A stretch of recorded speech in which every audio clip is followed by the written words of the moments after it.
Hi, I'm Marc Rotterman. Coming up, North Carolina deals with the coronavirus. We'll talk with Senator Phil Berger.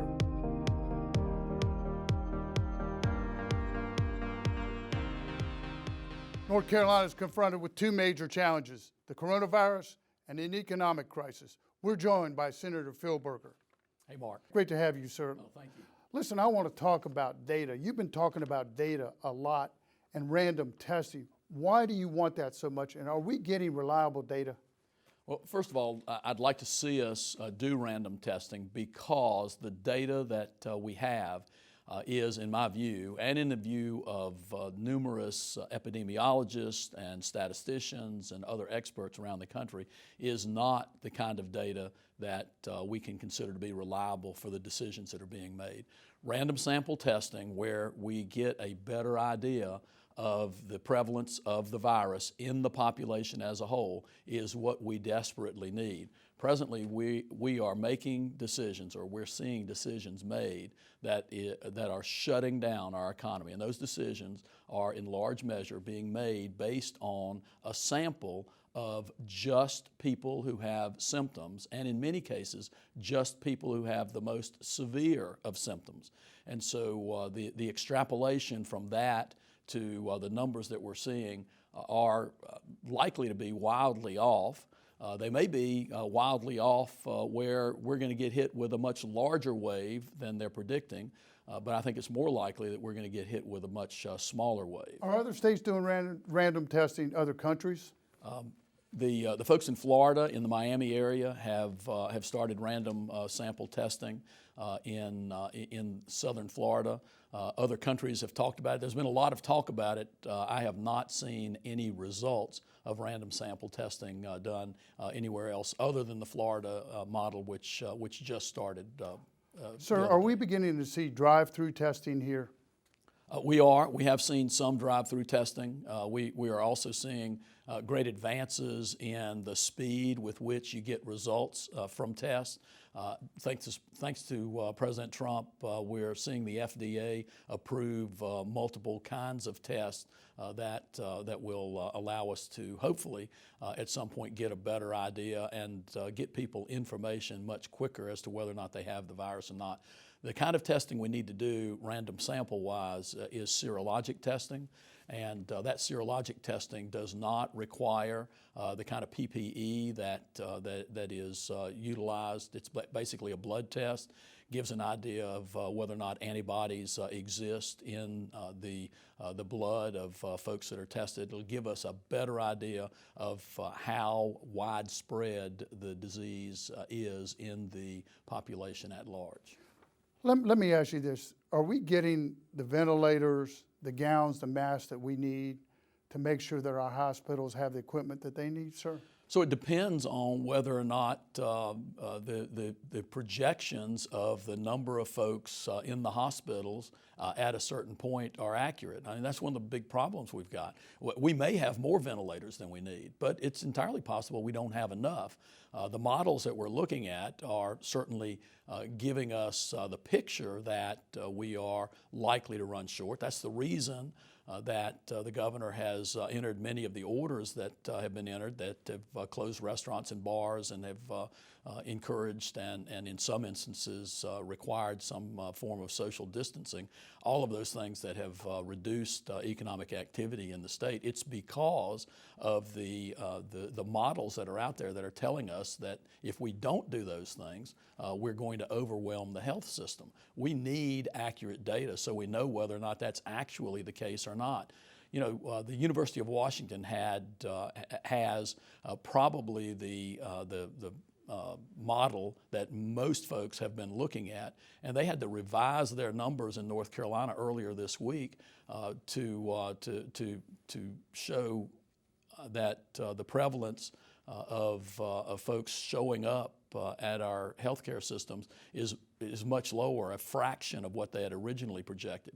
But again, even that revision is another guess. We just don't know. So essentially, we're flying blind a little bit. We are flying blind. Let me ask you, are rural hospitals extremely vulnerable too because they don't have the same things as some of the metropolitan hospitals?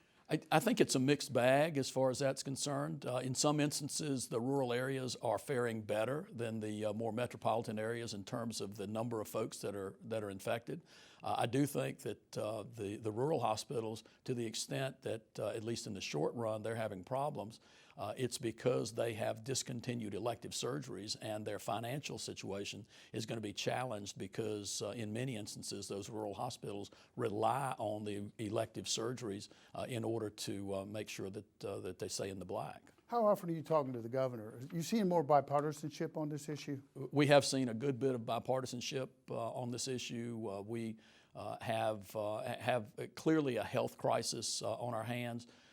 We have a situation where the governor, under our system, has the authority to make the decisions that he's made. I think it's important for those decisions to be made in a fashion that there's broad support for them.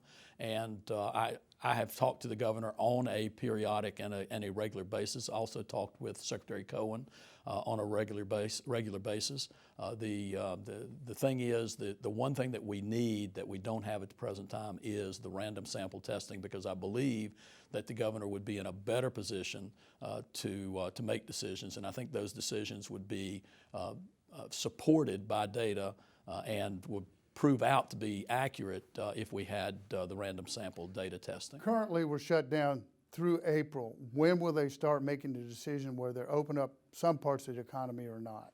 Well, I think the decisions are, if I don't think they're made at this point. I think they're considering various factors at the present time.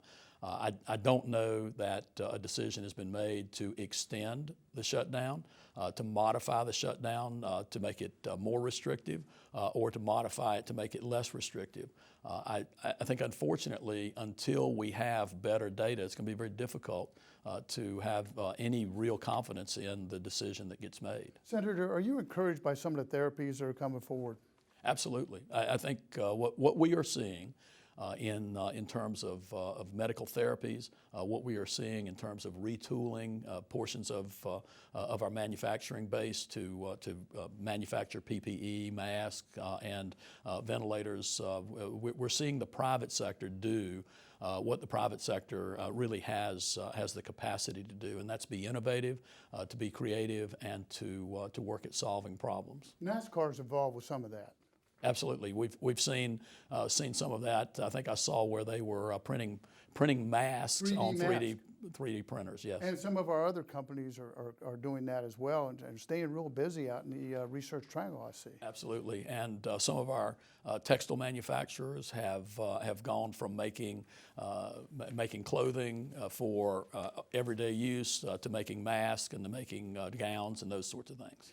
Are we currently working with FEMA? I saw a report today that they're going to start providing housing and hotels for some folks that don't have any housing and need to be quarantined. Yeah, most of North Carolina's immediate response is working through our disaster recovery, or our disaster teams, and they have a good ability to work with FEMA, and FEMA has been working in North Carolina hand in hand with our folks. Army Corps of Engineers, same thing. Absolutely, yes. Okay. You know, I'd like to just mention to you a couple things. Do we need to rethink our supply chains with China, particularly with antibiotics, pharmaceuticals? I think that's something that will happen. We'll have an opportunity to look at, kind of the gaps that we saw. One of the things that, at least at this point, and obviously we're going to have to get past the immediacy of the problem before we can really make good judgments about what kinds of changes we need to make. But clearly, we did not have the kind of stockpile, the kind of supply chain, the kind of supplies that we need in a pandemic such as we're facing. And I'm not sure exactly why the decisions were made the way they were. I know back in, was it 2009, with the H1N1, we had a fairly significant stockpile of supplies. much of that stockpile got used and then was not replenished. And so the decision about not to replenish the stockpile as a result of the use in 2009, why was that decision made? We also have a number of stories that we've seen about ventilators that were purchased and stored for use in the event of a pandemic, and then as time went on, we didn't restock. In a lot of cases, did not. Correct. Let me ask you this: the World Health Organization really didn't alert the countries around the world in a timely fashion. At least that's according to the president. And by the way, I don't think China did either. Yeah, there are a lot of questions about whether or not we received at the beginning and even now accurate information from China, where this started, and whether or not they currently are giving us accurate information. I think it's one of those things where the president has been justifiably, in my view, concerned and justifiably wanting us to go in a different direction as we go forward. Let's talk about the $2 trillion package. Are we starting to see some of that money flow to North Carolina to some of our larger companies? We're seeing the results in terms of the applications by businesses and by individuals. I don't know how many of the dollars have actually hit the ground in North Carolina, but I know much. Of course, when you're dealing with the federal government, it's always paperwork. Much of the paperwork is already here. People have told me they're really having trouble with the banks, just the amount of paperwork they got to fill out, and just to get online. Yeah, so we're having difficulty with businesses trying to get the loan applications taken care of. You've got kind of a mixed bag as far as various banks. Some banks seem to have adapted to it very well. Other banks seem to have been a little more cautious. We're also having a real problem as far as the flood of folks filing unemployment claims. And is our system adequate at some of these unemployment offices in North Carolina? I don't know that I know enough to say the system is antiquated. I know that we did not have the personnel and the capacity to deal with what hit us, and we're looking into what needs to be done as far as addressing those issues, because for an individual who has lost their job, who continues to have a family and themselves to support, not to have the resources that are out there and should be available to them in a timely manner is just something that government ought to do a better job of. The President and the Senate now, as we speak, are talking about $250 billion more for small businesses. Is that needed in your estimation? Is that what you're hearing from small business owners in North Carolina? So I'm hearing from small business owners that they're not sure how they're going to survive. I think the biggest problem they have right now is they don't know when they can actually open back up. It's the uncertainty. It's that uncertainty, and the reality is, as big as the federal government is, as big as state government has gotten, and many conservatives, including myself, are concerned about the size of government, the reality is the size of government pales in comparison to the size of the private economy. And what we are seeing now is a shutdown of that private economy, that private sector that really is the engine that makes America go. Government is necessary. Our government does, in many instances, a lot of good things, but we cannot run the economy simply on the resources that government can print in a printing press. We've got to get people back to work. That's really a good segue. I mean, can we, right now, about $24 trillion worth of debt, you tack on another $2 trillion, we're at 20, is that a national security issue? We get $26 trillion in debt? So I have for a long time felt very concerned and been very concerned about the level of obligation that we are saddling my grandchildren, my great-grandchildren, your great-grandchildren with. And the reality is it's probably not going to hit while I'm still living, but it's going to hit America at some point, and I just think sometimes we're too willing to put that burden on folks in the future. What are we, about 400,000 and counting unemployment, people applying for unemployment in this state? I think that's I think that's pretty accurate, Mark. I have not looked at the numbers today. Are we close to being in a recession? I know you have to have 2 quarters to be in a recession. Would you say, sir, we're in a recession? Oh, absolutely, we're in a recession. We're looking at a situation where revenues to the state are going to drop probably at least 10% on a year-over-year basis. Could be more than that. We just don't know. I'd like to talk to you. How is the General Assembly going to operate in the short session? We're looking at that at the present time. We have a significant number of members who are in the most at-risk population, over 70. We have a situation where a lot of what we do when we're in session, there's close personal contact with folks, whether it's member and member or member and staff. We have 2 chambers, the House chamber, which has 120 members, and then the number of staff folks. I don't know that you can practice being 6 feet apart in there and have everybody in the chamber. We have a constitutional requirement that what the General Assembly does must be done in person. So we've got folks that are looking at how we can modify procedurally what we do in order to be consistent with the Constitution and be respectful of the need to keep people safe. Phil, would you limit people on the floor, maybe say 4 people voting at a time on the floor? I think that's one way that you could do it is have people come in shifts, so to speak. Right now in the Senate, you're given 5 seconds to cast your vote. We can probably open the voting process up for a longer period of time and then have people come in at certain intervals during that period of time. It will change the way the debate takes place because I think it's going to be difficult to have the number of people that you ordinarily have in the chamber to listen to debate and participate in debate directly. I think we've got to figure that out. Plus the question of whether or not the building itself is open to the public. Or do we stream everything? You know, the folks in Georgia, they ended up in a session back last month, ended up with a number of their members having to be quarantined because of the virus being present amongst members, and you know, we don't want that to happen. Well, if Boris Johnson can get it, almost anybody can get it, right? Well, I mean, of course, he acknowledges that he was out there shaking hands with everybody that he came in contact with. What are your key agenda items going to be, sir, in this upcoming session? So one thing will be to see what we need to do to address some of the health issues that are out there. Is there something the General Assembly needs to do to address some of the health issues?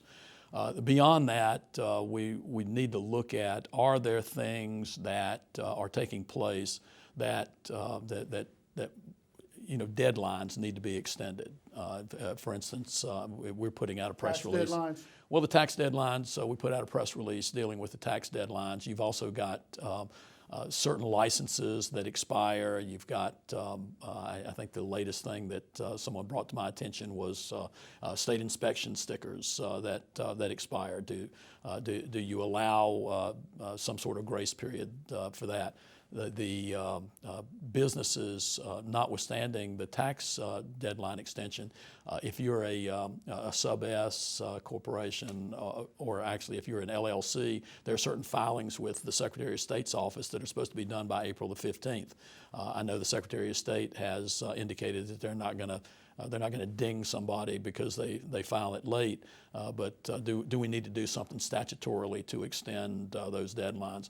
We also have a situation with our unemployment compensation fund. We have right at $4 billion in reserves as far as our unemployment compensation fund. Do we need to modify the weekly payout on unemployment compensation to partner with the monies that are coming from the federal government, just to make sure that individuals who have lost their job have the ability to support themselves? Because generally, when you have someone that gets laid off, the unemployment is supposed to be a bridge until they get that next job. Well, the problem is when we've got the economy shut down the way it is, someone's gotten laid off at a restaurant job, there's not another job for them to go to. And so we've got a unique situation now that we've got to find ways to deal with. But again, I get back to this. Until we know when we're going to be able to start the economy back, it's very difficult for us to have a real confidence that what we're doing is something that's actually going to be productive and helpful long term. Phil, do our first responders deserve hazardous pay? Our policemen, our doctors, the people who are showing up in the ambulances to get people out of these some of these rest homes and things? I think we need to look at that. Clearly, they need to have the kind of equipment that is necessary to make them safe in doing their job. There's no question about that. I don't know about enhanced pay. That's likely something that we'll be looking at, but I've expressed no opinion on that up to this point. What kind of tough decisions? I know you're thinking of tax relief for families. What kind of other tough decisions on the budget are you looking at? Are you looking at cutbacks in certain areas of the budget? So it really depends. We don't know what level of resources we're going to have at the state in order to continue the functions of government that need to go on. But we're better than a lot of states. We can weather a storm better than a lot of states, correct? Correct. We're in much better shape than we were for the 2008 recession. At the present time, we've got about $1.2 billion in our rainy day fund. Before the slowdown hit, we had about $2.5 billion projected to be on our bottom line. That's money that's in the budget that's unappropriated. And then, of course, we've got that $4 billion in the unemployment compensation fund. Compare that to where we were for 2008. We had very little, almost nothing in our rainy day fund, and we were so short in our unemployment fund, we had to borrow money from the federal government in order to pay unemployment benefits. We should not be in a position to have to do that again. Let me ask you, is this worse, in your opinion, than the 2008 financial crisis? I think it has the potential to be worse in terms of the immediacy of the dip.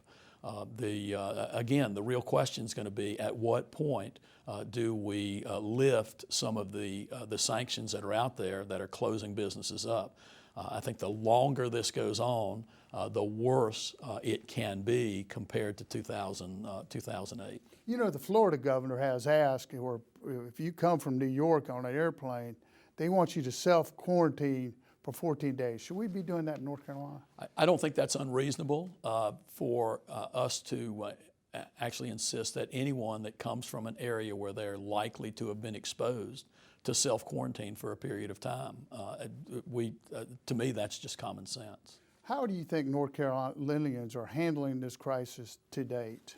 I think the people of the state of North Carolina are doing what people in North Carolina have always done, and they are handling a difficult situation in as good a way that I can imagine. I just know, human nature being what it is, we just can't go on indefinitely where we are.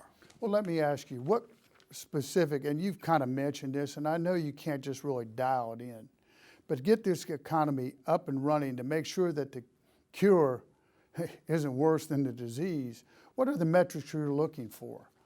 How will you make that decision? What is your decision-making process? Well, again, the decision-making process would be that we've got a lull, hopefully a dissipation of the disease in the population as a whole, that it's not continuing to spread. It appears to be something that is highly contagious. I think beyond that, the capacity of our healthcare system to deal with what's out there. Again, I think unfortunately the decisions that are being made about that are not decisions that are made with optimal data until we get some sort of random sample testing. I think it's going to take a long time for people, restaurants to get back to normal. But on the other hand, we've seen a lot of innovation. I saw today a report on Fox News that a lot of people are just companies are gonna start just using people working from home now because of the innovations that are happening. There's the potential that the experience that we're having here will have some positive outcomes, and I think one of those positive outcomes is that companies may be able to slice their overhead, increase their profitability in the future once we get back to something that's a little more normal by allowing people to work from home. I think, again, government seems to lag in terms of taking advantage of those things, but I can see us looking at and hopefully seeing significant savings in education, particularly higher education, by employing more distance learning, more technology in colleges and community colleges. I can see that in our K-12 system as well, things that should save us money. I think unfortunately in the private sector, what happens is technology tends to increase profitability and cut costs in the private sector. In the public sector, all too often what it does is it just adds cost because we continue to do things the old way and the new way, and end up spending more money than we should. This has been wonderful. We really appreciate your time. That's it for us. We've got to run. Thanks for watching.